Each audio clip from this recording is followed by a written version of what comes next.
Bonjour, aujourd'hui nous allons voir un de mes univers préférés qui a été adapté par GURPS, c'est Witchworld d'André Norton.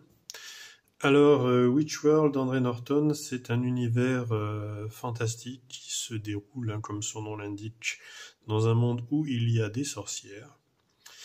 Et donc, je vais vous montrer donc un petit peu les livres dont c'est tiré. Alors, il y a quelques années, ils ont été traduits en français, bien qu'ils datent des années 60-70, mais bizarrement, en fait, André Norton, bien qu'étant très connu aux États-Unis, n'a jamais eu la notoriété d'Ursula Le Guin ou Marion Zimmer Bradley, bizarrement en fait, alors que ces univers d'Heroic Fantasy sont vraiment très intéressants.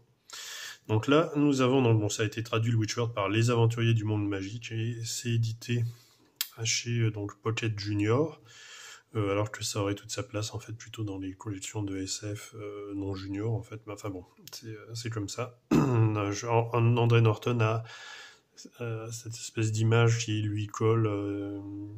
Les rares ouvrages qui ont été traduits d'elle l'ont toujours été dans les collections plutôt enfantines en fait.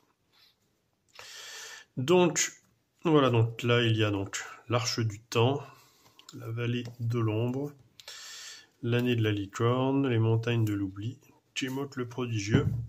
Donc tout ça donc se déroule dans ce Witchworld, ce monde magique.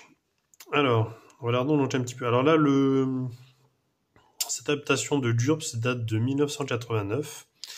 Elle a été créée par Sacha et Ben Miller. Et donc les illustrations, alors là, la couverture, c'est pas ce que je préfère, la couverture de Tony Taylor. Par contre, les illustrations d'intérieur, vous allez le voir, donc de Larry McDougall, Charlie Widman et Tom Bielinski sont fantastiques. Je monte un petit peu ce qu'il y a au dos là. Et donc voilà, regardons donc un petit peu. Alors le héros du monde magique, c'est un humain de notre époque, fin des années 60, 1960, puisque les livres datent des années 60-70, qui s'appelle Simon Tregart, qui est propulsé en fait, pour une histoire plus ou moins d'espionnage et tout ça, il a la possibilité en fait de s'enfuir par un espèce de portail en fait, et il se retrouve en fait par ce portail transporté un petit peu dans ce monde parallèle, un petit peu comme les aventuriers dans Mega, le jeu de rôle qui utilise des tétraèdres. Alors, regardons donc un petit peu. Donc là, vous voyez, je commence à voir déjà ces livres. C'est un des plus beaux livres de la collection GURPS au niveau des illustrations. Alors, donc regardons donc un petit peu. Donc là, ça commence à mettre un petit peu toute l'histoire du monde magique, avec donc les différents pays. Voilà, alors regardons donc un petit peu. Alors que je vous montre, donc.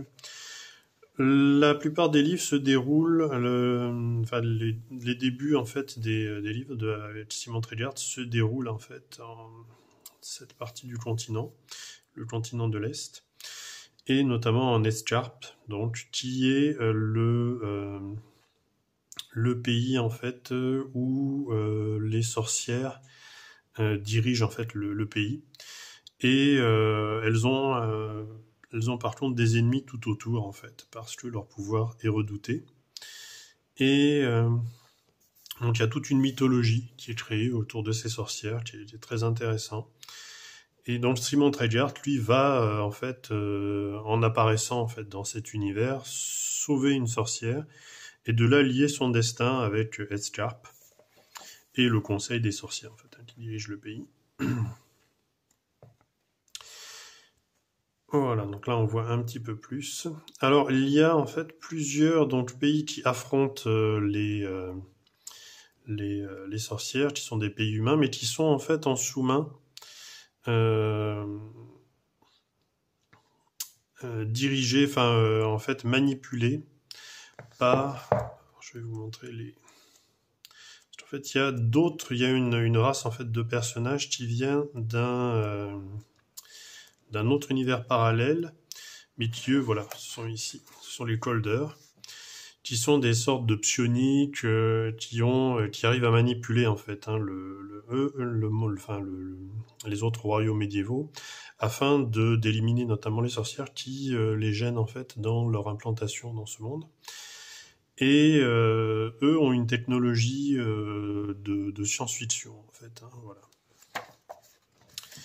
Alors donc voilà, continuons donc un petit peu l'exploration des différents pays. Voilà, donc ces espèces des Colders en fait habitent sur l'île de Gorm. En fait, ils y sont apparus et s'y sont installés.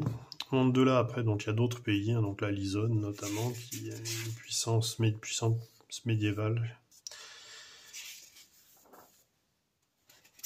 Voilà, donc bon après, les pays sont détruits. Alors après, il y a l'autre continent en fait, hein, le continent de l'Ouest, où là une autre partie de la saga en fait qui n'a pas à voir avec Simon Trégart a lieu en fait, hein, parce qu'elle a écrit plusieurs types de romans en fait sur cet univers. Alors voilà, donc les types de personnages qu'on peut créer en fait dans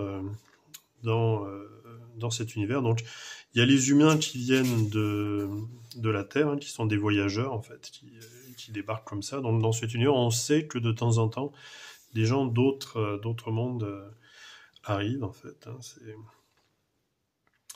et donc à partir de là, donc voilà, d'autres types de personnages humains, il y a toutes les races en fait qui sont possibles dans cet univers.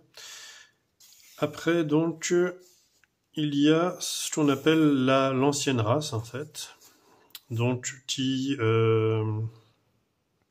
sont un petit peu différents en fait des humains qui vivent plus longtemps, et c'est dans cette ancienne race en fait qu'apparaissent les sorcières qui ont des pouvoirs. Alors autre groupe qui vient de cette ancienne race sont les fauconniers. Alors les fauconniers ont ce site particulier là où les sorcières en fait c'est un matriarcat qui dirige le pays. C'est à l'inverse en fait une sorte de patriarcat assez fort en fait, et eux bizarrement en fait ils ont une alliance avec les sorcières parce que ils sont dans les montagnes en fait et ils protègent en fait l'escarpe des invasions d'autres et en fait donc c'est plus une alliance de raison qu'une alliance parce qu'en fait tout les oppose au niveau de leur conception de la vie. Et là aussi, bon, c'est des personnages intéressants en fait parce que les fauconniers en fait sont élevés en fait, vivent chacun avec leur faucon qui leur permet de voir en fait. Et il leur est donné un faucon durant leur enfance et ils vivent en permanence avec leur faucon. Et en général, en fait, bon, le faucon, quand le fauconnier meurt, peu de temps après, le faucon meurt. Et un fauconnier en général n'a jamais de deuxième faucon. Ça peut arriver, mais c'est très rare. Après, il y a d'autres peuples un peu plus anciens, comme le peuple du silence vert, qui sont des amphibiens. Les petits hommes lézards. Après, donc, il y a des espèces qui sont psioniques, hein, comme ces daims. Et il y a aussi ce qu'on appelle les Were Riders, donc ce sont les loups-garous. Alors, en fait, c'est plutôt des garous, en fait, puisqu'il y en a qui viennent de différentes, ils peuvent être garous de différentes espèces. Voilà, donc vous voyez, c'est un univers quand même assez riche, avec beaucoup de races particulières, de personnages en fait, assez qui ont des interactions, des jeux d'alliance les uns avec les autres, qui sont assez passionnantes. Alors donc là, bon, je continue un petit peu toute l'explication. Donc là, c'est tout ce qui a les compétences en fait par rapport à GURPS qui sont propres à ce jeu. Alors voilà, donc, comment créer une sorcière. Donc là, il y a par exemple un personnage de sorcière. Et après, donc, il y a la magie qui est propre au monde magique, au Witch World. Voilà, donc, tous les types de sorts. Les artefacts. Voilà, donc autre passage important, c'est qu'il y a beaucoup de psioniques en fait, hein, parallèlement. Donc il y a les Colders qui sont des psioniques, donc qui viennent de cette espèce de race extraterrestre à ce monde-là, et qui utilisent leur télépathie notamment pour manipuler. Voilà, donc après il y a aussi toutes les herbes, le bestiaire, donc les monstres. Là, un certain nombre de personnages, donc là il y a les caractéristiques de Simon Trégert et Jaelit, qui sont les deux héros, héroïnes du monde magique. Et là, c'est leurs 3 enfants qui leur succéderont dans la suite des livres. Alors, un petit peu tout ce type de personnages, vous voyez, très très belles illustrations. Voilà, donc je recommande vivement à la fois d'essayer ce Witch World, ce monde magique. Si vous pouvez trouver aussi ces livres, c'est des belles introductions à ce monde. Enfin, c'est très très vraiment c'est une très bonne série à la fois de livres de fantasy et c'est aussi un très bel univers à masteriser. Voilà. Au revoir.